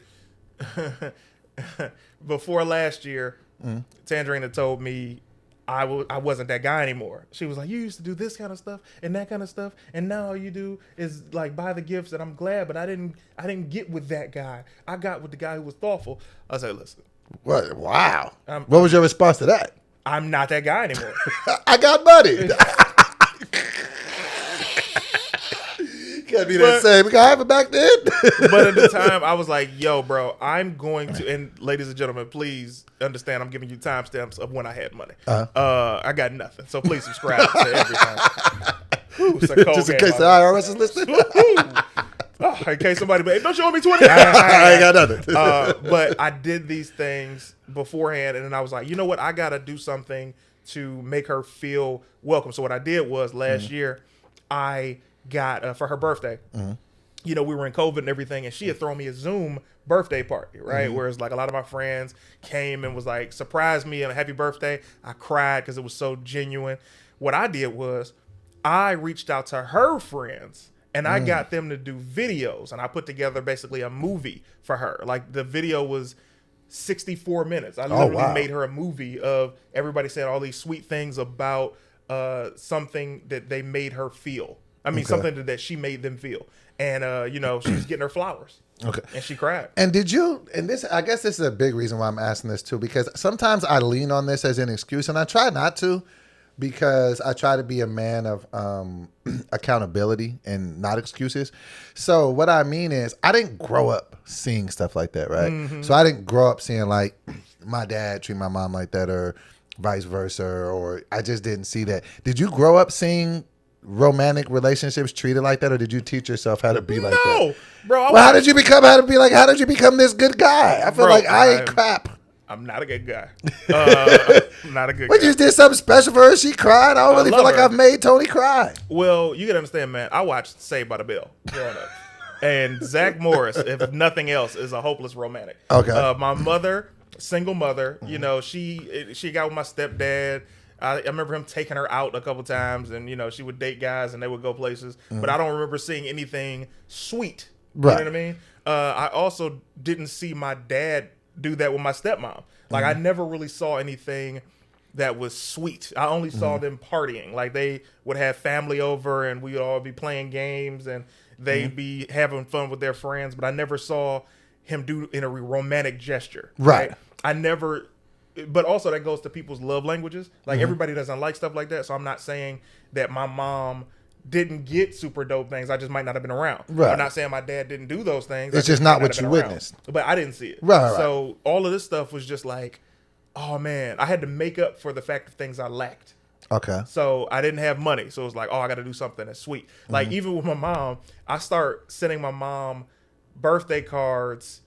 And I would just be like, hey, love you. And she's like, where's my handwritten card? And I'm like, handwritten? And she was like, I want that. And it's so funny. Another woman that's extremely important in my life, they don't care about money. They want the things that they can. So everything that she makes you feel, my advice would be do something that would be sentimental for her. Like with Tony, I could think of like 5 things that you could do that wouldn't cost you any money. That's the thing, and and I know enough about her. I just don't know that I've ever cared. Not with her. My mouth is open. I just think that it's because I definitely do care. I've never been great on execution of demonstration of love. You know what I mean? Okay. I almost feel like, oh, I'm covering this. That is love. Like, you know what I mean? You know why that's a lie? Huh? And I'm going to call you out on it. What? During your simpiest of the simp days, I've seen you do crazy things for girls that did a whole lot less. But they were all material based though. No, a lot of stuff you were doing to try and impress the girl. So for example, Okay. I remember last week's episode when you were like, protect the innocent, don't say anybody's name. I would never do that. I remember you were like, yo, I brought her to this industry party, right? That cost nothing. It's just you going to a party. And you took somebody else's car. I remember another time you had done like this flower arrangement thing. You got her like a lot of flowers, and the other material stuff was stuff that cost money, but it was like you got the flowers. There's some stuff. I've picked flowers for Tangerine. And be like, here. Wait, like pick them out of a garden? Bro, we live in L.A. There's nothing but flowers around. Pick flowers? Oh, Romeo head ass? So when you look at it. They go picking up seashells and making necklaces? Man, let me tell you something, man. There's some things that just money can't buy. I'll give you this one on air. I would say for you to do this for Tony. Have a day where you write her a card, right? And you say, this entire day you will be showered with nothing but compliments and what you mean to me. Cost you nothing. Okay. That's just one. I'm really good at this. Zach Morris. So you just when I wake up you became this man off of an 80s sitcom. It was 90s, but here's the thing. Good Morning, Miss Bliss was 89. But for me, bro, I heard they're bringing back Saved by the Bell, by the way. They brought it back. It's already back? Peacock, yeah. Is it good? Anyway, man, I'll say this. I like the early. This is a different entity, but shout out to everybody. Is Zach Wilson on it? I mean, is Zach Morris on it? Yeah. Is he the principal? No. What is he? He's the governor. It's very... Okay. It's very not what Saved by the... Okay, Saved by the Bell, in hindsight, is campy and had this corn to it, but the funny was they were serious compared to now where they're leaning into the joke and the corn of it.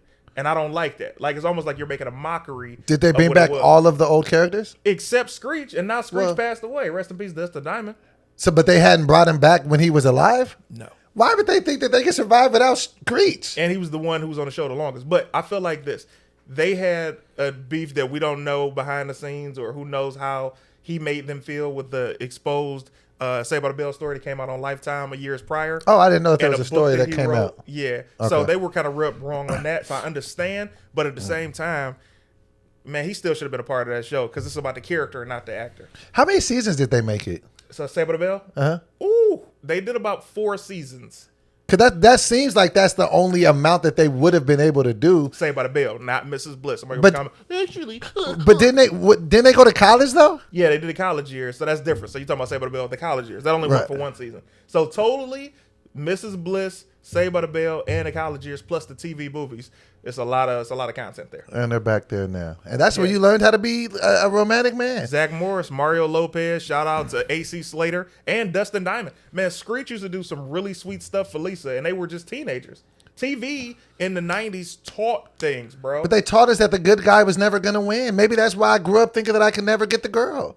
Well, Stefan got Laura. Steve never did. yes, he did. He married Laura. Steve did? Yes. After Stefan was played They out for her were after 2 reaching seasons. with this Stefan thing. It was him. I just wish I could have been a fly on the wall where they were like, all right, we got to make him cool. No. Stefan Urkel. First of all, 11 years he's been a geek. This is how we make him cool. Stefan was Jaleel. But unfortunately, nobody gives Jaleel White the credit for being such a brilliant actor ahead of his time. He played so many characters on that show, bro. And They never maxed mentioned him in person. out. They did. He maxed it. Myrtle any Urkel. any part of that Myrtle Urkel, anything that he could have been, He played Bruce Lee. they took it from him in that show. Because I remember I was just like, oh yeah, he is kind of cool as Stefan. But then I could only remember him as Stefan after that. No, he's brilliant, man. I love Jaleel White. I remember. I heard he has his own strain of weed now. He's really he's maximized embracing the Urkel character, and I think it's Urkel Purple Urkel. Purple Urkel. And bro, he's really I bought a waffle iron for Tangerine from him for her birthday, and the piece in the back was broken. And I'm not a guy who like returns things. She was like, "Well, just give me a receipt, I'll do it." And I'm like, I just rather. I don't want to bother Urkel, bro. I don't want to bother her. You know what would be a fire show? What? Because like you know how they say sometimes you can get pigeonholed in a character. I think that'd be a fire show if it was like Jaleel White, the guy who played Cole. What's his name? Carl Anthony Payne. Carl Anthony Payne. Second. And then like maybe one other character that everybody knows, and then put them in some world. Well, Carl Anthony Payne was not only Cole, but he was also Cockroach, and I He never was watched the Cosby Cockroach. Show, but I know that was a character he played. And he gets angry when you call him Cole. I remember what being about at a show, and somebody was like, "Hey man, that's Cole." He was like, "Hey man, I'm not." Like I'm called, like he said whatever his name was. That's what Mike Epps did with Day Day and Cat Williams with Money Mike. My name is Cat Williams. Side note, speaking of Cat Williams, did you see that he's gone back to calling out Kevin Hart again? Called him out again to a comedy versus. I'm like, Why what's don't they leave him alone? Kevin ain't done nothing to Kevin? nobody, All bro. people has done is put up numbers on the board And help people. respectfully, He and has put a helped lot of too, people. But it's like, bro, he don't bother nobody. Do you think that they're gonna do? Or do you feel like Kevin's gonna? Because I feel like sometimes Kevin entertains it when he has time. Sometimes, like sometimes he just be on his, on my focused, productive vibe, and he don't give it no energy. But sometimes he steps down. Like you gonna respect, because when you look at his sheer stats, really can't nobody argue with Kevin Hart. So, but if they did do a versus, who would you? That's a tough one, man. It's because to me, it's tough because they're not even really the same. it's not even about the same. Comedy is subjective. There are people who will say somebody isn't funny, and there are people who will be like, "Oh, they're hilarious," and you'd be like, "Are you seeing the same person?" You know what I mean? Right. So comedy isn't like music. Music is, even if it's subjective, you be like, "Yo, who is this?" Oh, this that guy you don't like. But it's good. But with comedy, if somebody's saying a joke and you've already made your mind up that you don't like them, you're not gonna laugh. But because now there's a couple, because and I had said this episodes ago before it started being the chatter around town. But now the comedy versus is starting to pick up a little bit of conversation, because now Damon Wayans called out Chappelle. So now, hey, like, you know what I'm saying? Like, I think that, first of all, like, how do you in theory do it? Like, do you just say both of you have a show? Hey, you do 20, you do 20. You got to show specials. You got to show specials and clips from jokes. Like, for example, okay. if you're, this is the way, this is ignorant, by the way, to do a comedy versus. But if you're going to do a comedy versus, the only way to do it is go special compared to special. And with that, you pull Get out the best jokes. parts. So here's a bit from this special. Here's a bit from that special. Like if you were going to do Eddie Murphy versus Chris Rock, you would get some bits from both of Eddie's specials, and then Chris will be like, I'm gonna take some bits from Bigger and Blacker and Never Scared. And then let's say, for example, they both go 10-bit for 10-bit. So then joke per joke, and you'll see as far as and it's really just a celebration at that point because you just get a chance to laugh. But because that's what I feel like the music verses have kind of morphed into that. It's less of who really wins and well, no, because Ja Rule smoked Fat Joe. Why would they even pair Ja Rule up with Fat Joe? Why would you as Fat Joe agree to that? Yeah, I don't know what Fat Joe know he don't got. Now, what would have been a good battle, and they never would have done it, was 50 Cent versus Ja Rule. That would have been. I feel like if Jeezy and Gucci, Jeezy and Gucci are going on tour together. Genius. That is black excellence to me. Like that is just great. That is hood black excellence. Yes, but That's a different show. I feel like that they should. Like I feel like if John 50. And side note, I don't know that 50 automatically. If we just say strictly music, I don't know that 50 automatically washes Ja like people thinks that he would. It would be. Ja used to have a lot of records. Okay. Yes, he had a lot of good records, but 50 Cent has massive. It will be a good battle. Is what we're getting at. I'm just saying that Ja Rule had a lot of. We forget about like he had maybe like a 3-year run where wasn't nobody messing with Ja. And I think I'm telling you, man, I think these comedy verses, I think maybe they should gain a little traction, especially if they come off as like celebration of what people do. Like, I just don't know though. I don't know if you I think they have to be, the styles have to match. Like, I don't know if you put a Cat versus a Kevin, like, cause there's, Kevin Hart, cause they're so different. Like they're so. Yo, bro, you know what? It'd be a great idea. And I know we discussed this, but I feel like this is the way we do it. Because we discussed doing it, but I think this is the way we could do it. Okay. So, you remember how we would record the podcast before we went to the studio? Yes. This is what From we could on do. Zoom. Yes. Yes. This is what we could do. There are two possibilities. Okay. The first possibility is we do that same thing, but we do a versus to where we pick an artist. Okay. Like, we're not going to start with Drake and Kanye. But if we do 50 and Ja Rule or whoever, we do our own verses, and you pick 10 songs, I pick 10 songs, and we just go bam, and then drop it on my Patreon because I don't have to worry about copyrights. Ding, ding, ding, ding, ding. Or Discord. Okay. The Discord is also a possibility.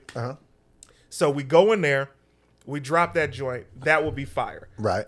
The other way is for us to do just like we're doing a podcast right here. You bring your laptop. I bring my laptop. We go song for song that way or in person. So we can either do it at home or in person.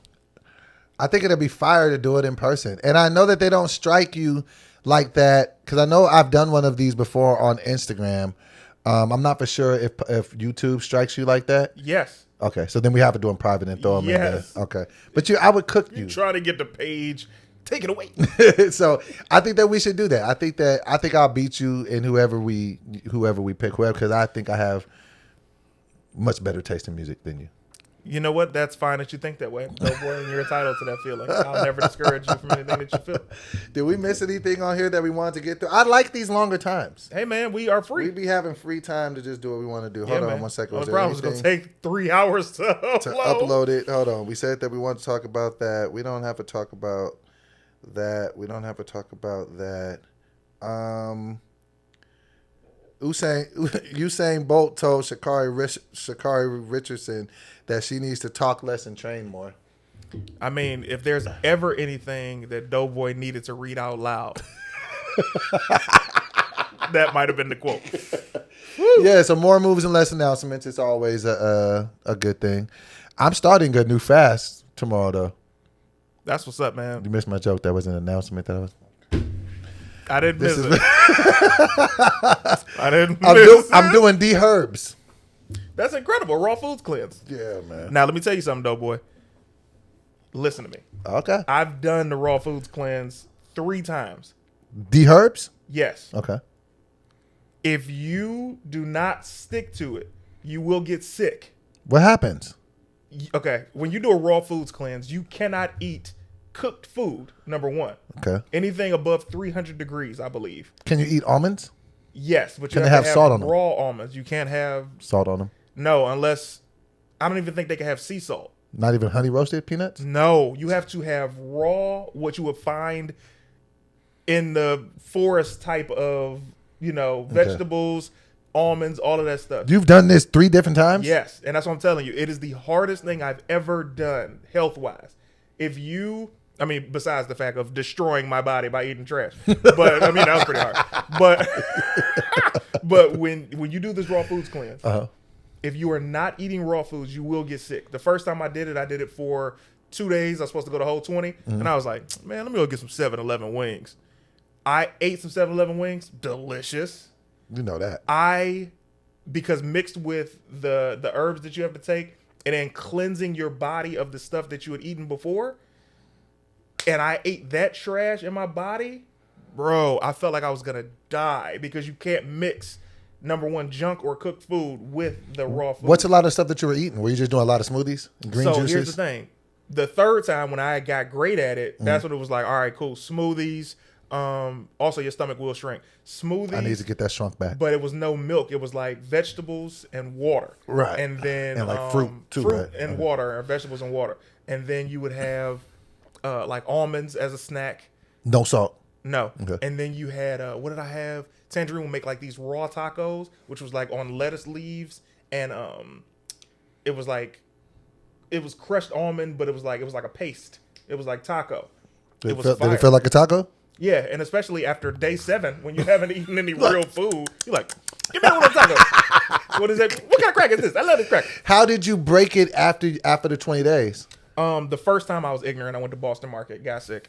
Because after that stuff is out of your body, it's out. Right. The third time, I weaned myself back into food. Like even drinking 2 sips of juice, that juice tasted so sweet after a couple of days. Because you cut everything. You're cutting sugar out. You're cutting fried food, fast food. If you can do it, though, boy, oh my God, you'll feel amazing. But it is the hardest thing that I had ever done health-wise.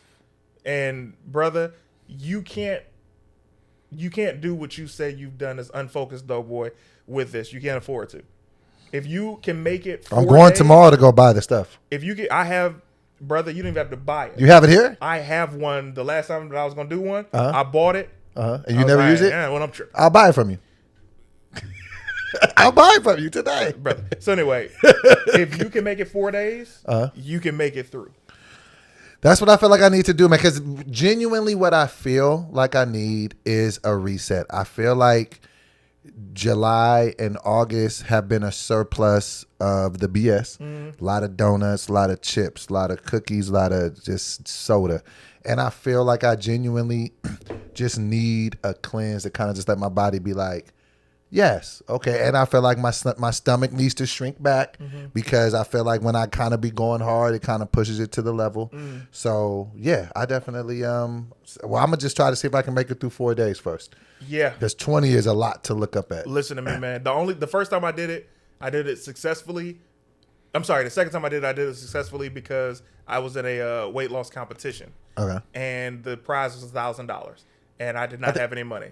And you won? I won. I think I remember that when you It did wasn't that. even close. Smoked everybody's boots? Brother. Because I'm not competitive, but I know that I know how to beat myself. Well, you're looking skinnier every time I see you, man. I'm That's definitely very nervous. We only got like 9 weeks left, so I'm going to have to turn it into turbo. Hey, man, you do whatever you're comfortable with, bro. Yeah, I definitely am. But this has definitely been another great episode. I'm going to definitely see if I can get those bars back to you guys next week. So, get back to that regular feeling. But this has been fun. I like these conversations. And I love, no shout out, no shade to the place where we used to record at. But I think that I think it's a testament to how comfortable we are here. That's why we go for longer, because it's just like, we're chilling. And people were like, even when we were doing, first of all, you can never make people happy. And that's why you can never go with the intentions of people pleasing. Right. But we would be at the studio and people like, oh, I hate this split screen. And you're like, all right, our first episode here. Oh, y'all left a studio. We need the split screen. Like, all right, man. Like, you can never please people. So don't ever. And this is even so doper too, because it's just so dope for our lives. Like, you were genuinely able to hit me today at like 3:00. Like, hey man, can you do 8? And I'm like, yeah. Well, Like, we playing Sunday, but right. Yeah, just being able to do that, or if just being able to be fluid, Yeah. like how we had to last week. Like, I just love it. I think it's super cool, and it just has me excited about the future of the Justice League. So, yes, I have been your boy Doughboy. CT is dope on everything. Listen, folks, okay? I need you to go like the CT is dope Facebook page. Go do it. Me? And the CT is Hope. And CT is Hope. Facebook playing with that page. They're not trying to, monetize it right now. But if y'all can get the CT is dope page into contention, I love you for life. And come to the Patreon, man. We're going to do, I'm doing the show. I'm going to be in Orlando with Martin Lawrence, Ricky Smiley, D-Ray, down in Orlando Saturday. But the following Saturday, the Lit AF tour. Thank you, man. It's a blessing. Right, you just said that like it was just. Well, because I get so excited to be with the members of Team CT. It's like, I can't be with y'all Saturday. But the following Saturday, we're going to do movie night. We watched the Ace Ventura Pet Detective like a month ago, and then we watched Speed last Saturday or Saturday before last. It was fire. When y'all going to do Good Burger for me? Because I've never seen it. You've never seen Good Burger? I asked you to do it for me. But you said, I'm going to show up. I'm going to show up. Good Burger. You're a liar, bro. We should redo it and call it Hood Burger. Thank you so much for watching. Like, y'all mean so much. Yes, it was a fun episode, man. So you said if I make it 4 days through this thing, then if you can make it 4 days on a raw foods cleanse, brother, you talking about another level of focus. Okay, well, that's the type of focus I'm going to need because it's going to come down to the wire. As far as what? Our challenge. Oh, okay. Stop just sitting there with the victory face already. I'm not with the victory face. You are. Be nervous, Nick. Negro. There's never a reason for me to be 17. There's never a reason for me to be nervous because I'm not competitive, man. I feel better within myself because I'm not doing the same things that caused me pain and discomfort. No, I'm proud of you, man. You definitely do genuinely look smaller every week that I see you, and you're not doing what I be doing, which is just the ridiculous. You're just doing subtle things that seem to be working, bro. But man, let me tell you something. Your stories, keep posting them. They look so good, man. That steak and lobster. I missed Cokes, bro.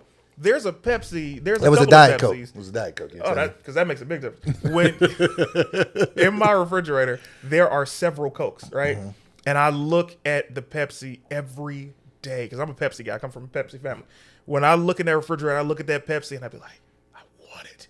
And I'm like, and I close the That's door. That self-control I don't have. Hey, man. I see it. I be like, I want it. Then I be like, I had it. Bro, you poured out the snack. You poured snacks out. Have a Diet Coke IV. Bro, you poured out snacks the other day and they looked so. Bro, I had Funyuns, man. I had Cheetah, man. You look like you tossed some people some snacks. I'm like, does he have an audience in his house? Like you were like. I be on my, because snacks be good though. Yeah. But you ain't been having none. No. You got Entermans and stuff, man, like donuts. The donuts look This good. is where I messed up. I went to Smart and Final the other day. Uh-huh. And they just had like a carton of M&Ms. And I be going through the king size packs. And so for $12.95, you get like 60 ounces. And that's when you just good money. Do the math on it. It's just like, this is more cost effective. Mm-hmm. But now you're just eating M&Ms until stomach aching. You be eating them till your stomach ache? Like I'm in 4. What are you, I'm a child. Tony said that the other day. She was just like, okay, enough. What does she eat? I was just like, the same. Okay. I told her as a couple we trash. Mm-hmm. I said everyone knew that we would be focused for 3 days. And then we fizzled out. So I'm trash and you're trash with me. Listen, man. I'll tell you this, bro. And I'm only going to give you a one-time offer. If that's something, and I'm not being funny. Yeah. If it's something that you like, yo, man, hey, man, all times good fun. I know I won't be able to keep the self-control. We could call the money off and everything, and I won't say anything on the podcast or anything. My word, but it's a one-time offer. But, yo, bro, don't ever feel bad, man. It's a journey, just like everything in your life. You going to let me off the hook? Yeah. I'll take it. You going to take it? I'm going to take it. I still want to do this cleanse starting tomorrow. So y'all heard it first, guys. He's off the hook. We're good. But, yeah, man, like, yo, don't kick yourself over anything. You are planning to live a long life, and in that, you're going to stumble with things. The thing that you are a champion with is your sobriety. That I don't even say the words, I'm proud of you to anybody. And because I'm not, who am I? I'm not your father. You know what I'm saying? Right. But brother, I am so happy to see that you've kicked something that had a hold on you, bro. It did. And I appreciate that too, man. And I appreciate you letting me off the hook, man, because I probably would have, took it too far. You know when I knew, I'm going to say this, I'll never cut this whole left leg off. This is what I knew you lost. When you, first of all, y'all were talking so crazy that week, and y'all were posting every day the workouts, and I'm like, dope. There was one day you posted the workout. I was like, man, good for them, bro. I didn't work out that day, but I was like, man, that's dope. And then y'all went radio silent for like 4 days. And then Tony posted that video of Wingstop fries. I was like, oh, he's out of it. Yeah, she's not the best. She's not the best. And I'm still gonna do this, but what I'm gonna try to do is just because everybody ain't gonna be as caring as you. I mean, David Lucas. Oh, you got some big depths. David Lucas ain't gonna let me out, so I'm gonna have to still go to war with him. But you said the thing about David that David on the road. Yeah, which is crazy. When you told me how he works out, right? I was like, oh, but you got to remember, it's not about the working out. Right. It's about the eating. diet. Right. Yeah, man. But yeah. But no, I appreciate you for doing that, man. And I'm gonna definitely try to get some balance in my life. But this has been another dope episode of the Justice League, man. We will check you guys out next Wednesday. Yeah, man. Peace. CT is dope.